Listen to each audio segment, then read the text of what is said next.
પોતાની ગામડાના લોકો રોડ પર આવીને આરતી અને સ્વાગત કરવા માટે અમને ઉભા રાખતા આવ્યા, એટલે અમે ખૂબ મોડા પહોંચ્યા છે. પણ અહીં આવીને અમે જોયું તો દાહોદના વડીલો, દાહોદના યુવાનો અને માતા બહેનોમાં જે જુસ્સો છે, જે ભાવ છે અમારા માટે, આ તમારો ભાવ, આ તમારી લાગણી, આ તમારો પ્રેમ અમને અવારનવાર આ વિસ્તારમાં ખેંચી લાવે છે. અને આજે અમે આવીને જોયું, વરસાદ છે છતાંય, વ્યવસ્થા નથી છતાંય હજારોની મેદની અહીંયા આવીને ઉપસ્થિત થયેલી છે. બધાને મેં બે હાથ જોડીને નમન કરું છું, વંદન કરું છું. દાહોદની પ્રજા એટલે આખા રાજ્યમાં, આખા દેશમાં દાહોદનું નામ આવે એટલે જે ઇમારતો છે, એ ચાહે વિધાનસભાની ઇમારત હોય, એ ચાહે સચિવાલયની ઇમારત હોય, એ ચાહે હાઈકોર્ટની ઇમારત હોય, જે પણ ઇમારતો, જે પણ ભવનો, જે પણ આવાસો, જે પણ આજે વિકાસના નામે ગુજરાતમાં બન્યા છે, એના પાયામાં દાહોદના લોકોનો પરસેવો છે. અને એ દાહોદના લોકોને મારે સંબોધન કરવાનું છે. ત્યારે મને આનંદ થાય છે કે એ દાહોદની પ્રજાની વચ્ચે છું, જેમની આજે સંઘર્ષની વાતો થાય છે, સાહસની વાતો થાય છે અને દાહોદની પ્રજાની મહેનતની વાતો થાય છે. ત્યારે આ ગુજરાતના વિકાસમાં પાયામાં દાહોદની પ્રજાનો પરસેવો છે. એટલા માટે આજે ગુજરાત વિકાસની પંથે આગળ વધી રહ્યું છે. આઝાદીના 78 વર્ષ થઈ ગયા. આજે અઠવાડિયા પહેલા, દિવાળી પહેલા ગુજરાતની સરકારે વિકાસ સપ્તાહ માટે ગામડે ગામડે રથ લઈને એમના ધારાસભ્ય અને સાંસદ સભ્ય પહોંચતા હતા, ફરતા હતા અને વિકાસની ગાથા સંભળાવતા હતા. વિકાસની મોટી મોટી વાતો થતી હતી.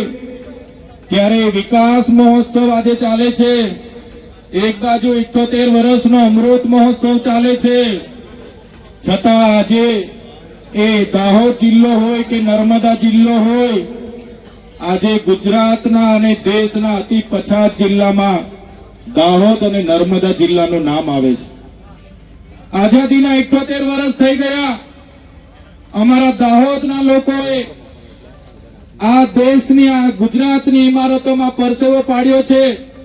એ જ પ્રકારે નર્મદાના, છોટાઉદેપુરના, મધ્યપ્રદેશના, મહારાષ્ટ્રના લોકોએ નર્મદા ડેમમાં પોતાની જમીનો આપી દીધી. આ વિસ્તારમાં નવા પ્રોજેક્ટો આવે એટલે જમીનો લઈ લેવામાં આવે. કોરિડોરના નામે, સ્ટેચ્યુના નામે, જીએમડીસીના નામે, જીઆઈડીસીના નામે, વિકાસના નામે જ્યારે પણ આ વિસ્તારમાં પ્રોજેક્ટો આવે છે, ત્યારે મારા આદિવાસી ખેડૂતોની જમીનો સહમતિ વગર લઈ લેવામાં આવે છે. ગ્રામ સભાની સહમતિ નથી પણ લેવામાં આવતી અને બારોબાર જમીનો લેવામાં આવે છે. ત્યારે આજે આખા દેશમાં 40 લાખથી પણ વધારે આદિવાસીઓ વિસ્થાપિત થયા છે. આજે એમના માટે દાહોદ આટલો મોટો જિલ્લો હોય, દેશના વિકાસમાં દાહોદે આટલું મોટું યોગદાન આપ્યું છે, છતાં હમણાં દિવાળી પતી જશે એટલે મારા દાહોદના ભાઈઓ અને બહેનો માથા પર પોટલા અને હાથમાં છોકરા લઈને મજૂરીએ જતા જોઈએ છે. અમે ગાંધીનગરમાં મળે છે, સુરતમાં મળે છે, ભરૂચમાં મળે છે, અમને અંકલેશ્વરમાં મળે છે, વડોદરામાં મળે છે. અમે પૂછીએ, બેન તમે કાના છો? તો કે ભાઈ અમે તો દાહોદથી છે. નાના નાના છોકરાઓને ત્યાં મજૂરી માટે મજબૂરી, આ પેટનો ખાડો પૂરવાની મજબૂરી એમને ત્યાં લઈ જાય છે. ત્યારે આ ગુજરાત સરકારને કહીએ છીએ, આજે તમારો આઝાદીનો 78મો વર્ષ ચાલે છે. તમે અમૃત મહોત્સવ પાછળ અબજો રૂપિયાનો ખર્ચો કરો છો. હમણાં વિકાસ સપ્તાહના નામે તમે આ વિસ્તારોમાં રથ ફેરવતા હતા, એમાં કરોડો રૂપિયાના ખર્ચાઓ કર્યા છે. મનરેગા યોજનામાં દરેક બિનકુશળ શ્રમિકને 100 દિવસ રોજગારી આપવાની વાત હતી. આજે અમારા આદિવાસી વિસ્તારોમાં રોજગારી ન હોવાથી અમારી બેન દીકરીઓ જ્યારે શહેરોમાં જાય છે ત્યાં અમારી બેન દીકરીઓનું શોષણ થાય છે, અન્યાય થાય છે, બળાત્કારો થાય છે. આ મજબૂરી, આ પરિસ્થિતિ પેદા કરનારી આ ભારતીય જનતા પાર્ટીની સરકાર છે. એમને આવનારા દિવસોમાં ઉખાડીને ફેંકી દઈશું. મનરેગામાં કૌભાંડો થયા. અમારા લોકો એક બાજુ રોજગારી માંગે, અમને રોજગારી આપો, રોજગારી આપો, અને આપણા મંત્રીઓના છોકરાઓ રોજગારીના પૈસા પોતાના એજન્સીના ખાતામાં કરોડો રૂપિયા ફેરવી લીધા. અહીં એક બાજુ આપણી બહેનો પીવાના પાણી માટે તરસે અને એમના સાંસદ, એમના ધારાસભ્યના લોકોએ નલ સે જલમાં કરોડો રૂપિયાના કૌભાંડો કરી લીધા. અહીંયા દાહોદમાં આપણા મૂળ માલિકોની જે જમીનો હતી એ જમીનો ખોટા દસ્તાવેજો ઉભા કરીને કેટલાક અધિકારીઓ અને નેતાઓએ બારોબાર વેચી દીધી. ત્યારે મારા યુવાનોને, મારા વડીલોને આહવાન કરું છું મેં, આવનારી ચૂંટણીમાં એ લોકોને તમારે આનો જવાબ ઈંટનો જવાબ પથ્થરથી આપવાનો છે. ઈંટનો જવાબ પથ્થરથી આપવાનો છે. જંગલ ખાતામાં ગયા વર્ષે 100 કરોડનું દાહોદનું કૌભાંડ થયું.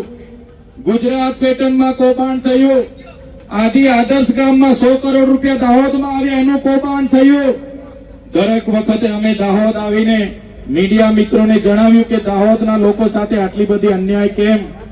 ત્યારે આ વિસ્તારના સાંસદોના નામ આવે અને તપાસ બંધ થઈ જાય. આ વિસ્તારના ધારાસભ્યોના નામ આવે અને તપાસ બંધ થઈ જાય. આ વિસ્તારના મંત્રીઓના નામ આવે અને તપાસ બંધ થઈ જાય.